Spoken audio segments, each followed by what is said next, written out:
Individual co-ops can easily become small, self-aggrandizing forms for a small group of workers.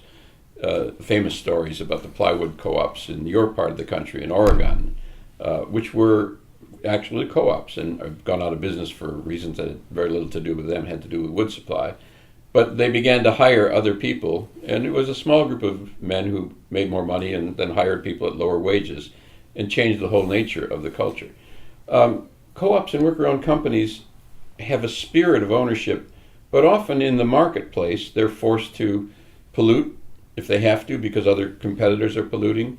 They become quite narrow in their interests. They may or may not support the community. So while I'm generally supportive of co-ops, I think they have to be looked at very carefully.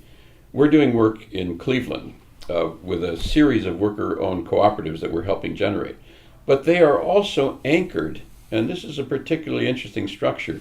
They're integrated in a community anchor, which is a nonprofit corporation, so that they are forced in a way to help build the community rather than only self-aggrandizement for the small group of people who are in the co-ops. That's a different structure. It's an integrated community-based vision, including worker ownership.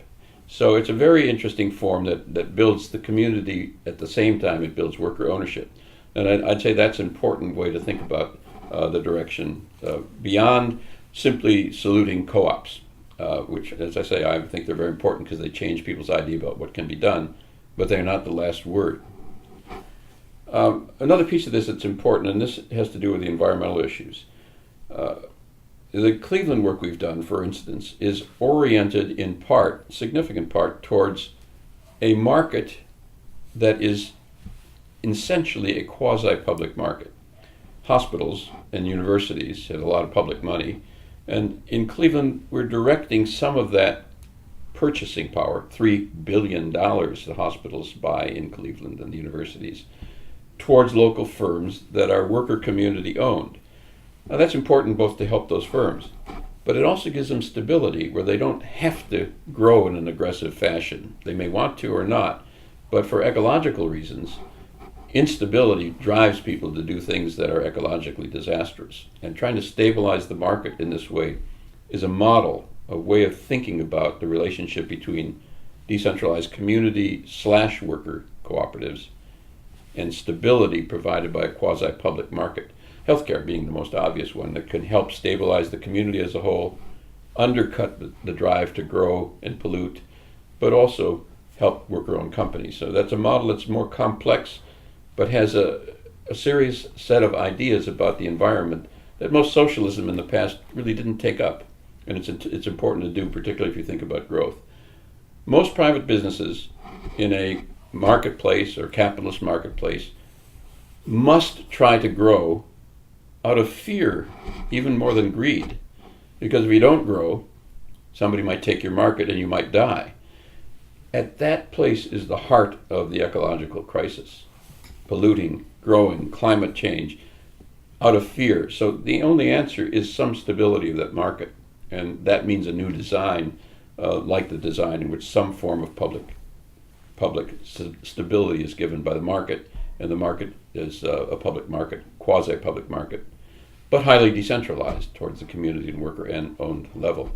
I've been doing a lot of work with the environmental movement lately, and people who are beginning to see that the environmental movement has to deal with economics rather than just regulation, the traditional move.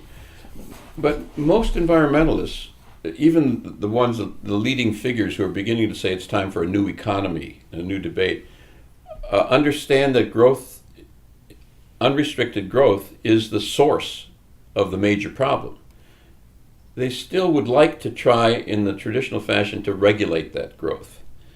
And most of our experience is that trying to regulate a dynamic form of growth gets beaten down because the power of those people who are being regulated is greater than your power to regulate.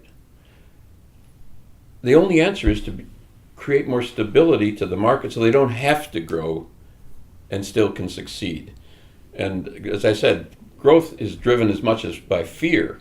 You will lose your market, someone will take it over if you don't grow, as it is by greed. There's plenty of greed.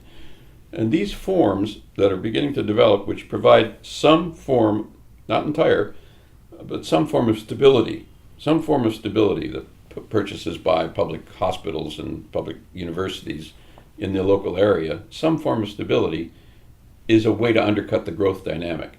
Let me give you another broader one. At some point, the United States is going to go into mass transit and bullet train. We're putting money into it now. Nobody in the United States makes bullet trains, so we're going to buy them from foreigners. Right now, that's a public market. It's going to be paid for by the taxpayers.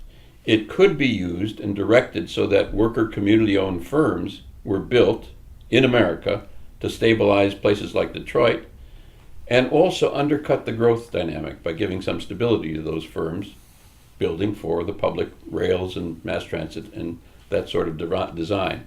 So that's the way to think about getting beyond the growth dynamic, some form of public market.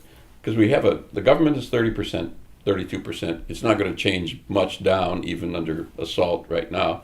Ultimately, probably go up more with Medicare, even given the balance of politics. Using that existing taxpayer money to help undercut these forces rather than trying only to regulate them is a way to stabilize communities and to undercut the dynamic that is driving growth. Most environmentalists understand the problem of growth, but they haven't been willing to struggle with the real power dynamics in the market that drive companies, even in the best companies, to have to grow. And I think it's time that the environmental movement is going to have to step up to this question.